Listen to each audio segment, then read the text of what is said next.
जाती है। कुरान शरीफ में अल्लाह पाक तभी फरमाते हैं लअल्लकुम तत्तकून, यानी तुम रोज़ा तुम पर इसलिए मुकर्रर किया ताकि तुम मुत्तकी बन जाओ। नंबर 3, रोज़ा रखने से इंसान को अपनी आजिज़ व मस्कनत और खुदा ताला के जलाल और इसकी कुदरत पर नज़र पड़ती है। अल्लाहु अकबर। रोज़ा से चश्म बसीरत खुलती है, दूर अंदेशी का ख्याल तरक्की करता है, कश्फ हकाइकुल अशिया होती है, यानी चीज़ों की हकीकतें खुलती हैं रोज़े से, दरिंदगी और बहीमत से दूरी होती है, मलाइका इलाही से कुर्ब हासिल होता है, खुदा ताला की शुक्रगुजारी का मौका मिलता है, इंसानी हमदर्दी का दिल में उभार पैदा होता है।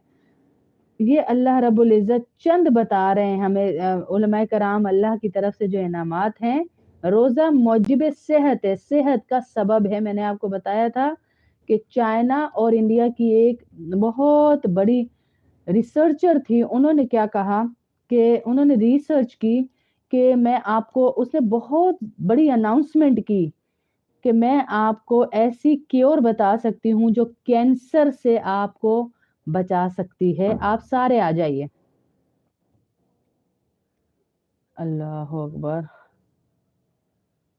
आपकी ना तबस्सुम बहन सूरह फातिहा पढ़ के ये जो आपका यहाँ पे छोटा-सा आपको सुराख नज़र आता है ना ये वाला, इस सुराख पे सूरह फातिहा पढ़ के ये फिंगर टिप से प्रेशर दीजिए। इधर से भी और इधर से भी यूँ प्रेशर दीजिए और सूरह फातिहा पढ़ती रहिए। जितना सूरह फातिहा पढ़ेंगी और प्रेशर देंगी, आप देखिएगा ये जो आपकी फड़कने वाली आँख है ना, ये सही हो जाएगी। ये बाज़-औक़ात होता है, नसें बंद हो जाती हैं, तो सूरह फातिहा में शिफ़ा है, इंशाअल्लाह इस तरह आपको शिफ़ा मिलेगी। तो उसने कहा मैं आपको कैंसर की क्योर बताऊँगी, आप सारे आ जाइए। सबको जमा किया, मीडिया आया, बहुत बड़ा मीडिया का जी प्लेटफ़ॉर्म दिया गया उसको। तो उसने बताया कि अगर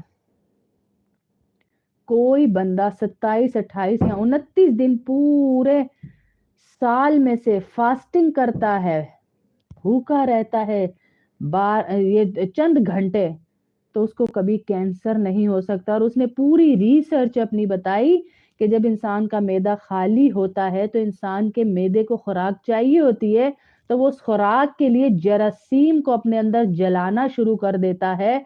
वो जरासीम जो कैंसर बनाते हैं, वो उसके अंदर जल जाते हैं। अब उस कमली को क्या पता कि ये निज़ाम मेरे अल्लाह का था। हैं? ये निज़ाम मेरे अल्लाह का था जो अल्लाह ने मुसलमानों को तोहफ़े में दिया हुआ है। हाँ, तोहफ़े में दिया हुआ है। तोहफ़े में दिया हुआ है अल्लाह ने हमें, तो ये इंशाअल्लाह हम अल्लाह से लौ लगाएँ। जैसे अभी हमने कितना बताया देखें कि अल्लाह के पास हर बीमारी का हल है, हर परेशानी का हल है, हर चीज़ का हल है।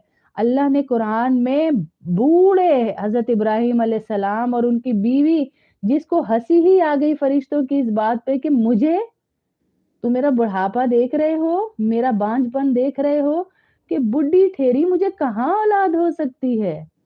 तो उन्होंने कहा अल्लाह ने कह दिया है, कुन हो गया तो आकर रहेगी।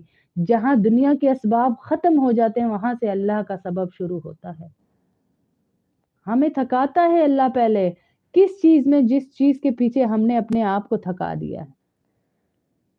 हाँ, अल्लाह हमें थकाता है, फिर अल्लाह ने वो चीज़ हमसे छीननी होती है ताकि हम अल्लाह के करीब हो जाएँ।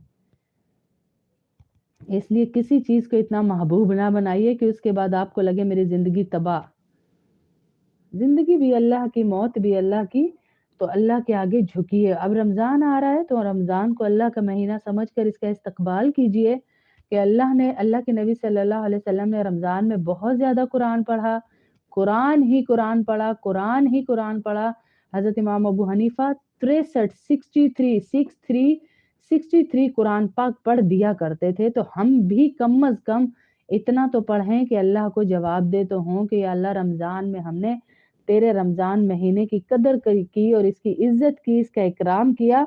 जितना शादियों की तैयारी प्रिपरेशन हमारे घरों में होती है ना साल-साल पहले, उससे थोड़ी-सी तो तैयारी हो ना जी रमज़ान आ रहा है। एलसीडीज़ नहीं लगेंगी, मोबाइल का टाइम शॉर्ट हो जाएगा, अपने घरों के अंदर गाली-गलौच नहीं होगी, पकोड़े समोसों को ज़्यादा टाइम नहीं दिया जाएगा, कुरान ही कुरान होगा, مسلمان